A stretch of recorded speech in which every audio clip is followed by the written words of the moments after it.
Hello everyone. आज हम class 8 का एक्सरसाइज 1.1 का क्वेश्चन नंबर फर्स्ट करेंगे, जो हमें दिया हुआ है कि निम्नलिखित प्रत्येक में गुणन के अंतर्गत उपयोग किए गए गुण का नाम लिखिए। जो हमें सवाल दिया हुआ है जो इस प्रकार है कि -4/5 into 1 equal to 1 into -4/5 equal to में -4/5, यानी कि जब हम किसी संख्या में एक का गुणा करते हैं तो हमें वही संख्या प्राप्त होती है। ये सवाल हमें इस प्रकार का दिया हुआ है, तो इसे हम गुणात्मक तत्समक कहेंगे। अब आइए हम जानते हैं कि गुणात्मक तत्समक होता क्या है। तो यहाँ पे हमें गुणात्मक तत्समक की परिभाषा है कि जब हम किसी परिमेय संख्या को एक से गुणा करते हैं तो हमें वही संख्या प्राप्त होती है, इसलिए एक को गुणात्मक तत्समक कहते हैं। यहाँ पे एग्जाम्पल है, जैसे कि हमारे पास 5/2 है, इसका मल्टीप्लाई जब हमने 1 में करा तो हमारे पास वही संख्या पुनः प्राप्त हुई 5/2। इसी प्रकार 3 का मल्टीप्लाई जब हमने 1 में करा तो हमें वही संख्या प्राप्त हुई 3, यानी कि a इंटू 1, यानी कि a कोई भी परिमेय संख्या हो सकती है, तो हमें वो ही परिमेय संख्या पुनः प्राप्त होती है जब हम उसका मल्टीप्लाई 1 से करते हैं। तो इसका आंसर गुणात्मक तत्समक आएगा, क्योंकि यहाँ पे हमने जब -4/5 में 1 का मल्टीप्लाई किया तो हमें पुनः वही संख्या -4/5 प्राप्त हुआ। इसे हम गुणात्मक तत्समक कहते हैं।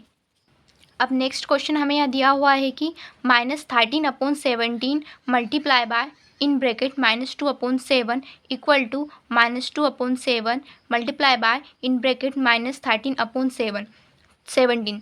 तो यहाँ पे हमारा क्रम विनिमयता का गुण होता है। यहाँ पे हमने पिछली कक्षाओं में पढ़ा था कि जब हम किन्हीं दो संख्याओं का स्थान या क्रम आपस में बदल दें तो हमें वही संख्या प्राप्त होती है। यानी कि यहाँ पे हमारा -13/17 है और यहाँ पर हमारा -2/7 है। जब हमने इनका क्रम आपस में बदला, यानी कि -2/7 को हमने यहाँ पे आगे कर दिया और -13/17 को पीछे कर दिया, पर जब इनका आंसर आएगा तो इनका आंसर सेम आएगा, यानी कि इनके आंसर में कोई परिवर्तन नहीं हुआ, यानी कि क्रम बदलने पर आंसर में कोई परिवर्तन ना हो तो उसे क्रम विनिमयता कहते हैं। तो इसके यहाँ क्रम विनिमयता का गुण प्रदर्शित करता है। यहाँ पे हम एक एग्जाम्पल की सहायता समझ सकते हैं कि हमारे पास मान लो 5/4 है। जब हमने इनका क्रम बदला, यानी कि 4 को आगे कर दिया और 5 को पीछे कर दिया, तो हमारा 5/4 करने पर भी हमारा आंसर 20 आएगा और 4/5 करने पर भी हमारा 20 आएगा, यानी कि क्रम बदलने पर भी हमारा आंसर में कोई परिवर्तन नहीं हुआ। यही क्रम विनिमयता का गुण है। अब हमारा तीसरा सवाल है -19/29 मल्टीप्लाई बाय 29/-19 इक्वल टू में 1। अब हम इसको हल करने से पहले इसके बारे में कुछ जान लेते हैं। यहाँ पे हमारे पास एक गुण होता है जिसे हम गुणात्मक प्रतिलोम कहते हैं।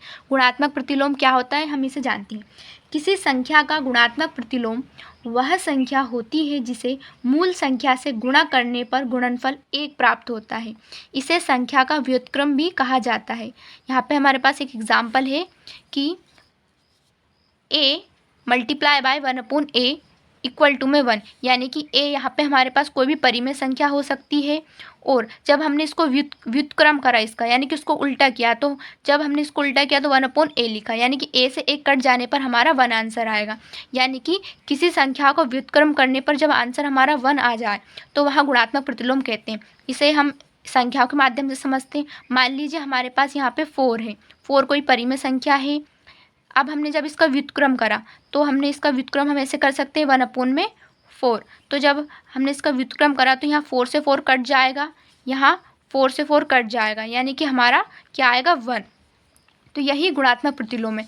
इसी सवाल में हमें यही दिया हुआ है कि -19/29 दिया हुआ है। जब हम इसका गुणात्मक प्रतिलोम यानी कि इसका व्युत्क्रम करते हैं, 29 को हम ऊपर लाते हैं और -19 को नीचे लाते हैं, यानी कि इसको उल्टा कर दिया, 29 को ऊपर कर दिया और -19 को नीचे कर दिया। तो इस प्रकार -19 से -19 कट जाएगा, 29 से 29 कट जाएगा, तो हमारे पास आंसर यहाँ पे आ जाएगा 1। इसे ही हम गुणात्मक प्रतिलोम कहते हैं। आशा है आपको यह वीडियो समझ में आई होगी। चैनल को सब्सक्राइब करें और वीडियो को लाइक करें और अपने दोस्तों के साथ शेयर करें। धन्यवाद।